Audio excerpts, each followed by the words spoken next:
So there's actually a second Lloyd question, which is how on earth is Lloyd still allowed to work here without a beard? Without a beard, I Yeah. know. We just talked. They just got me to do a beard. Look, this is recent. You know, Pete was like, everybody on the staff has a beard except you. I forgot about Lloyd. Um, so this is the first time I've ever grown one, but they all liked it. Yeah, no, that's good. Yeah. Mine's a bit weird because like I look like I've got no mustache from here, but my mustache is blonde and my beard is a different color. Oh, wow. So I'm like, Yeah. that's a real. I don't remember that back when, you know, being at summits and stuff. Yeah, no, for reals. Yeah, So no, I see. that's it's always been the case. Always been the case. So Huh, so yeah, okay. I'm I like just never noticed. halfway to Lloyd basically. Like if this didn't exist, I'd have a bum face like Lloyd too. Okay, so sr.mdc asks, what's your favorite food? Pasta. I just went with my girlfriend, Ewan, to Vancouver for the weekend.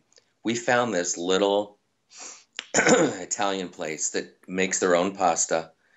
And we sat there and literally, probably at 9 to 10 at night, had 4 big bowls of pasta Oh my between God. us and shared them so we could try like a bunch of different stuff on the menu. And we rolled out of there. I mean, but I love pasta. I love Italian, you know, authentic Italian. Yeah. Yeah. What do you want to give a shout out to that place? Do you remember the restaurant name? Oh, God. Go ahead and ask me the next question and I'll see if I can. No worries. So Hussein asks, do you believe that magic Oh, with gimmicks is more gimmicks as powerful? opposed to sleight of hand. Yeah, yeah. You know what? Here's what I believe. Magic is about having a leg up on the other person, being 1 step ahead, 2 steps ahead, 3 steps ahead. I don't care how it gets there. I really don't. It's if the only reason that sleight of hand works is because sleight of hand is something that is not seen. Therefore, you're 1 step ahead of the person. Yeah. Same with a gimmick. There's no difference. You've got your sleight of hand purists. You've got people who don't care and will use gimmicks all day long if it'll get them the effect that they want. And really, I believe magic is about the effect in that person's mind. Yeah. How do you make that effect happen in that person's mind? Because that's where all the magic takes place. You know, No, I agree. Magic is... any method to get there is perfect. Blaze Magic says, any suggestions or tips for an upcoming magician to better themselves as far as booking gigs, making a name, ideas on creating tricks, etc.? So I guess any advice for upcoming magicians that want to book more gigs and get more experience? I'm going to go a different direction a little bit with this because it's something that I see so much of. I see so much of people performing when they do magic. Yeah. They take on some kind of persona. They have all the words written out. Yeah. You know, they've got it all. And then they deliver it, and you almost feel like there's a big wall between you and that person, and the wall is that frickin' personality that they've put on called their performing personality. So if you really want to make it, you can never do that. Yeah. You'll never make it to the big time if you're gonna, you know, put on a persona. You might get so far in the business because maybe your magic is really good and maybe even your presentation and the wall that you put up is very good. But the more you can just be yourself and talk to someone while you're doing a trick, it breaks down that wall. There's a wall there with magic anyway, because you're about to try to trick me. Yeah. That's a wall. I'm already suspicious of you. Wall.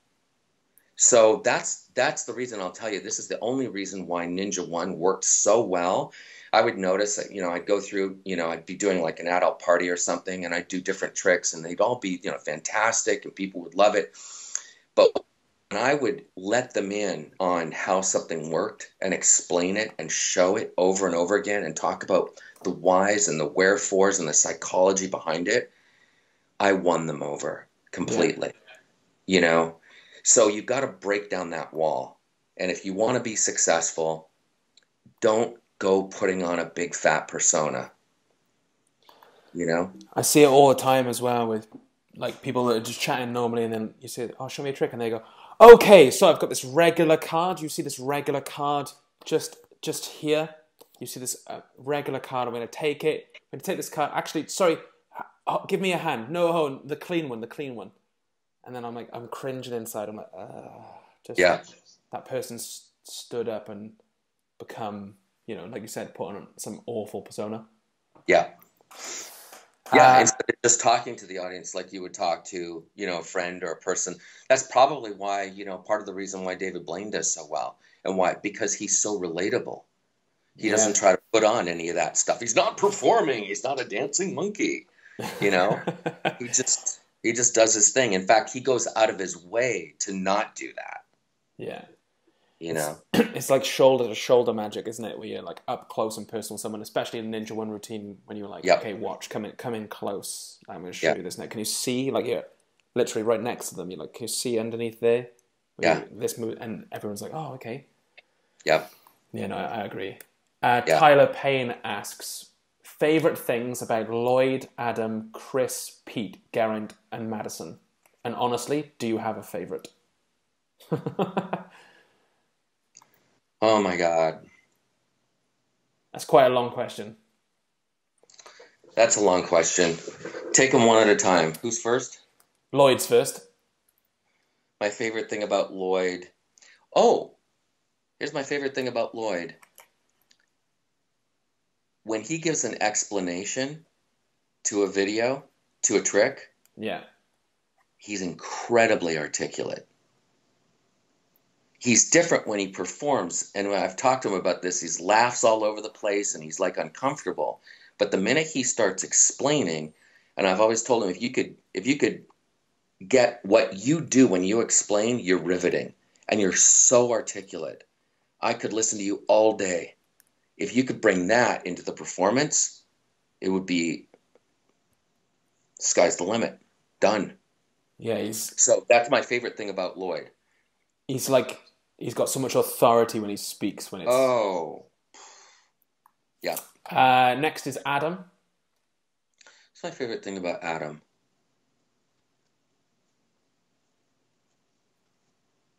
I've got so many, the creator of Pyro. Yeah.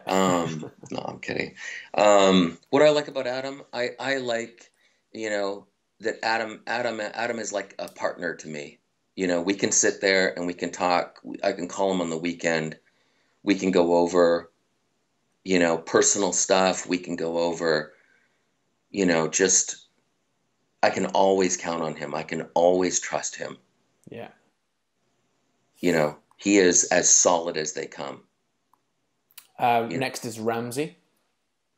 Ramsey? What do I like best about Ramsey? What I like best about Ramsey is I think he has incredible charisma on camera. I can watch him a lot. I always am startled at his creativity. Yeah. Really charismatic on camera. And, he doesn't have a lot of fear. And I love that about him. Yeah, no, he'll do anything. Pete. I know. Pete next. Pete, I love Pete's. Besides his talent, I love his personality. That guy can make me laugh. He's just so himself. Yeah. When he gets going on a story, when he's upset about something, and the stuff that happens to him, You know what I mean? You've heard a lot of the stories. Yeah. So bizarre. Were you there that time in the Santa Barbara when I told him I'd give him $200 if he ate that jalapeno? Yeah, I was there. Yeah, that was the. How funny was that? I mean, we killed ourselves laughing because here's what happened. We went to this Mexican restaurant, and and we're all sitting there, and then there's these jalapenos on a dish on the table, and so I've heard Pete loves spicy stuff, and so he's like, well, and I'm like, well, okay, if you eat that whole jalapeno, including the seeds, $200 right now on the spot. And he's like, done. Pick it out. Give it to me. Well, unbeknownst, apparently this was, what was it? It wasn't. It wasn't a jalapeno. It was. No, I know. It was like but that's what everybody thought it was. It was like a. It wasn't a ghost pepper. It was the one down. It was the one down from a ghost pepper. Yeah, what's the one down from a ghost pepper? I don't know, but it had something ridiculous like 10,000 Scovilles or something. 10, 20 times what a jalapeno is. Yeah. It was and big. Nobody recognized it, and least of all Pete. And he thought it was a jalapeno. And he takes the first bite, and he's like so confident, and so like he's gonna waste us all in front of everybody. The whole team's there, and he's like all eyes are on him, and he starts eating it, and then he's like he's trying to like keep it all down, and and the beads of sweat. I mean, he literally starts beads of sweat are starting to, and he's like, I don't know if that's a jalapeno, guys, and Well, I forget how it went, but it was so funny. And then a waitress walked by just as he was finishing the last bite. And I'm like, what are those? Is that a jalapeno? And she's like, no, that's a serrano. Wasn't it a serrano? Oh, maybe. I don't know. Yeah, that does sound right. Yeah. That does sound right. And Pete, I mean, he told me I deliberately did not go to the bathroom and poop the next morning. Like I held it back for like 3 days until I couldn't anymore because I knew the pain that I was going to be in. And he thought it would like abate itself. Yeah. And I said, so what happened? He said it was one of the worst mornings of my life.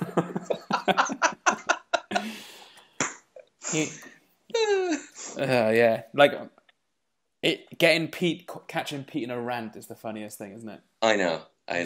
He's so funny, and he's an articulate one. And then Madison, what do I like about Madison?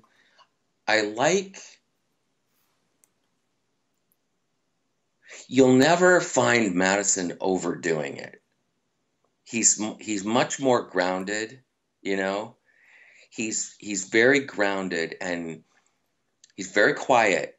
And I constantly in team meetings, everybody will be shouting, and I'll have to say, okay, hang on, everybody. Madison, what do you think? And then there'll be this silence. There'll be a big pause. And then quietly, he'll deliver incredible insights. Yeah. And you're amazed because there's this hurricane of everybody talking and everybody this and everybody that. And then I have to do it. I always have to pause it and like, okay, Madison, what do you think? And then all these gems will like flow out of him. He's a deep thinker. He really thinks about things.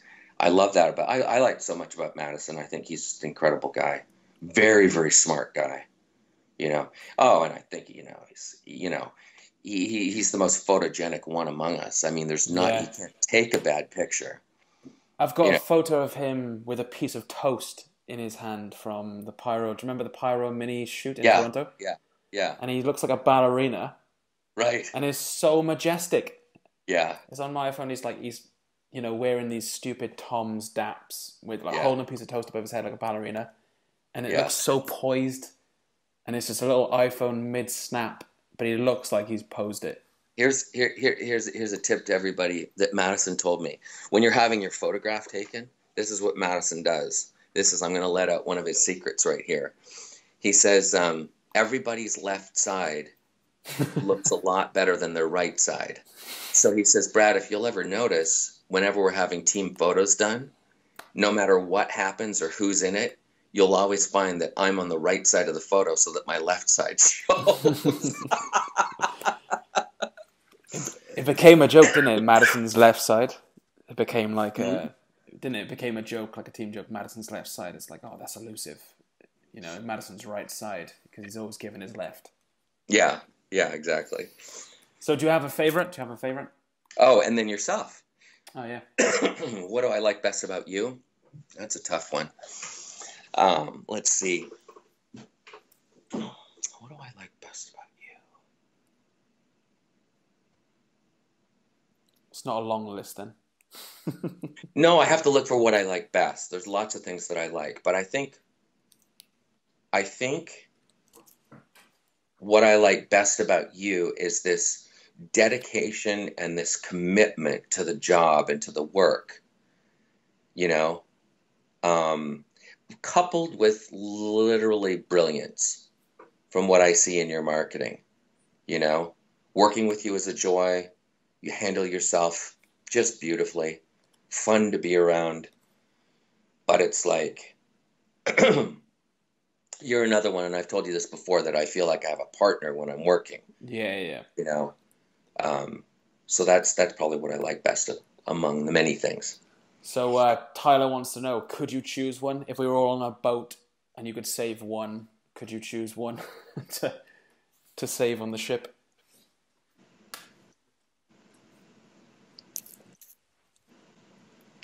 Come on. That's dumb. It's like a mother choosing between Yeah. their children. Exactly. Nope. Next. Let's see. Anton asks, would you rather have sex with a creature that has the top half of its body human and the other half fish, or the bottom bit fish and, vice versa? Gee, I can't see you anymore, by the way. What happened? I think we had some technical difficulty. We're back. Oh, there you go. Back in the room. Well, definitely the top half would have to be human. So the bottom half could be like mermaid or fish, something like that. What about you? What about you, G? I mean, I'm not a doctor, but the bottom half would have to be fish. It would have to be human to be able to get done what in order to reproduce. In order to get done what you need. Not that you want to have another. You wouldn't want to reproduce with a fish species half. Okay, brilliant question. Anton, wherever you are, that was a horrendous question. So next one is, what are illusionist goals in the future, as in achievements in the magic community? We do have some. You know what?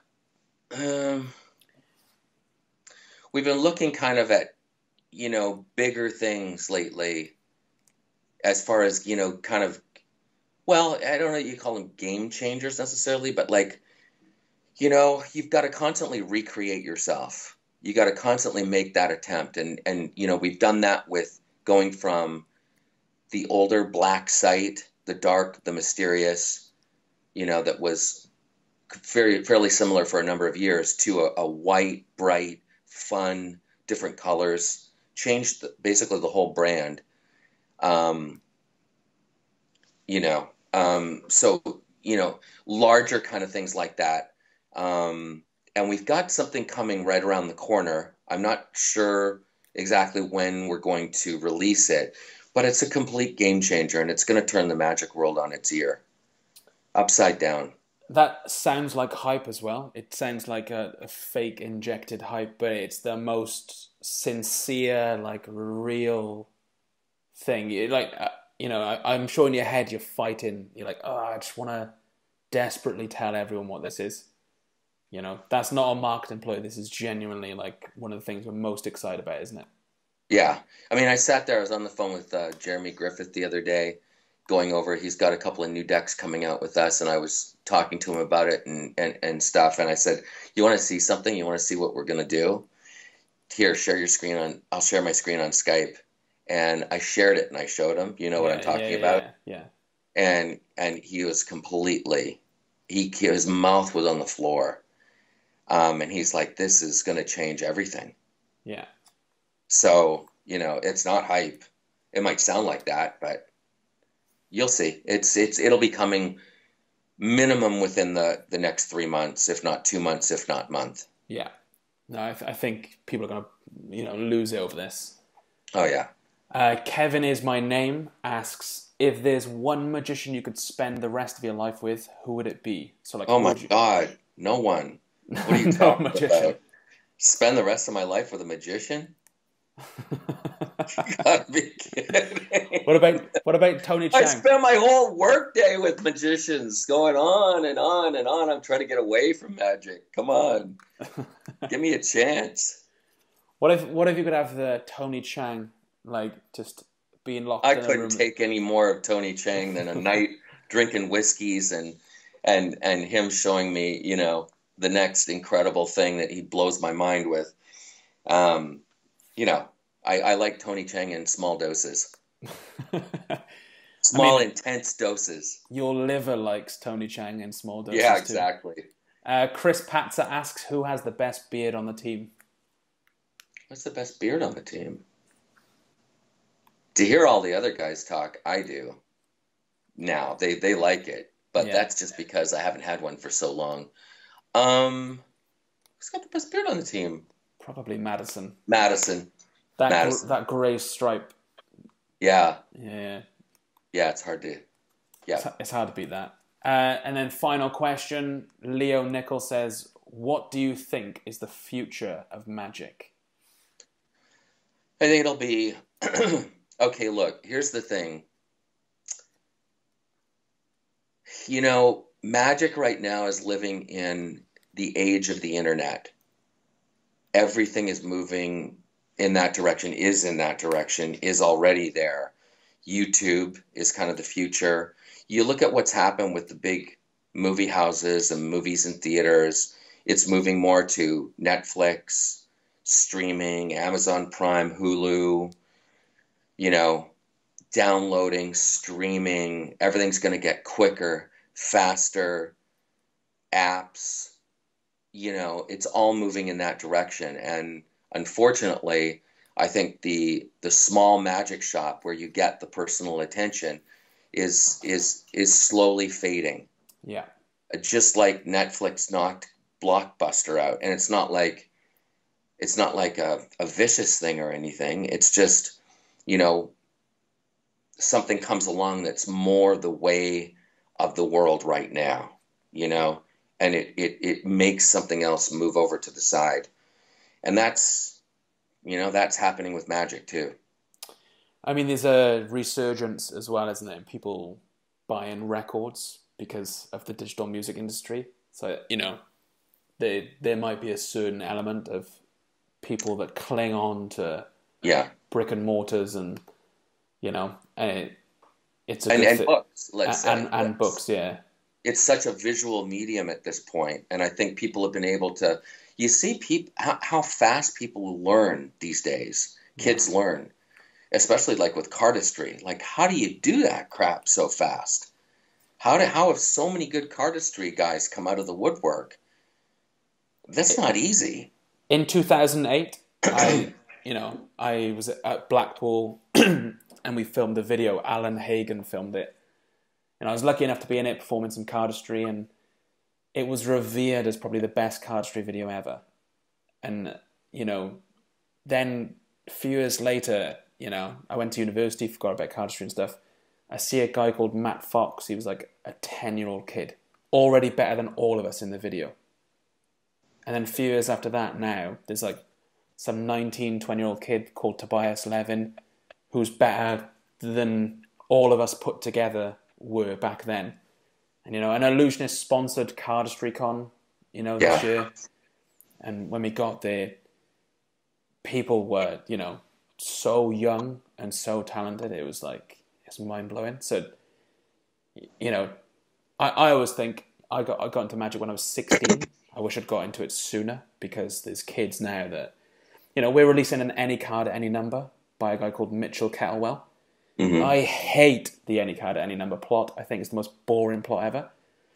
But this kid's 16 and he's come up with the best method. Like the best method for any card at any number at age 16. Mm-hmm. And he's a confident performer. He's already better than a lot of people out there, you know, that are much older and have been in magic for a lot longer. Just because of that visual teaching medium, it's all gone in, and he's kept what he needed to and developed what he needed to. Yeah. So yeah, it's crazy. Look at the trends, you know? I mean, it's the way that it's going. It really is mind-blowing. So yeah, we'll finish on one thing. You've got a Sea Shepherd hat on. Do you want to... Yes. Do you want to maybe explain why?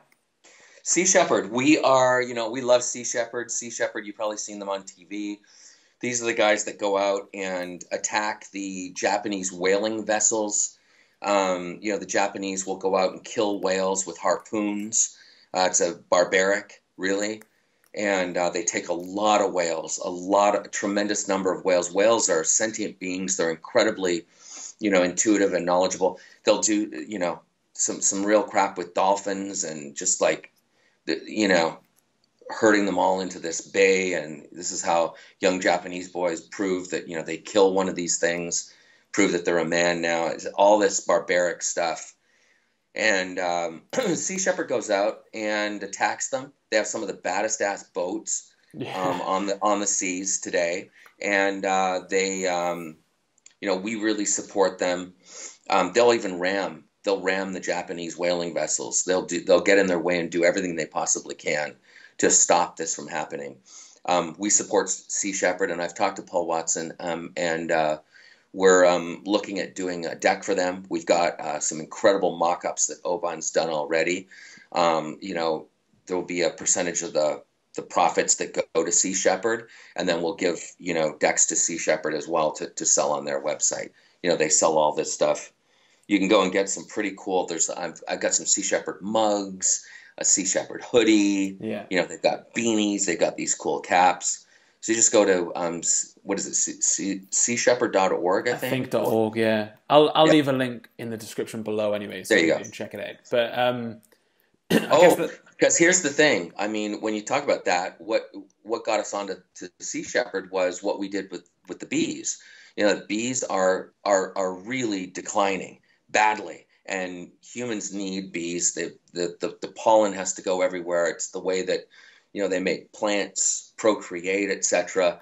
There's a big problem with bees. So we did 2 bee decks, the Bumbles and the Killers.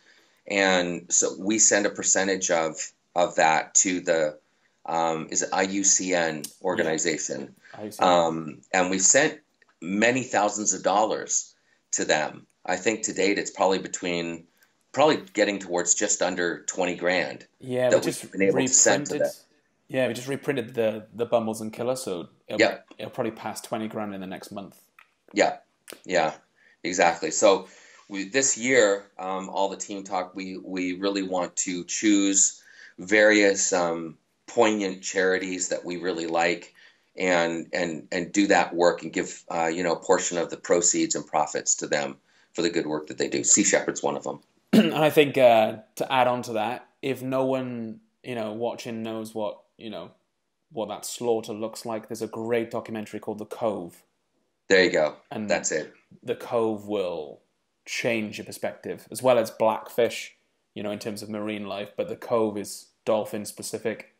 Yeah. And then you'll be clambering to get as many decks as you can to help out. Yeah. So yeah, thanks for your time, Brad. That's the AMA. We're wrapping up. Thanks everyone for your questions on Instagram, Facebook, Twitter, everywhere. And we will do this again, definitely on YouTube with someone else from the team, but maybe again with Brad. If you've got any more questions, leave them below in the YouTube comments, and we will get to those for the next volume. So thanks very much. Cool. Thanks, guys. Good Cheers. to be with you. Bye.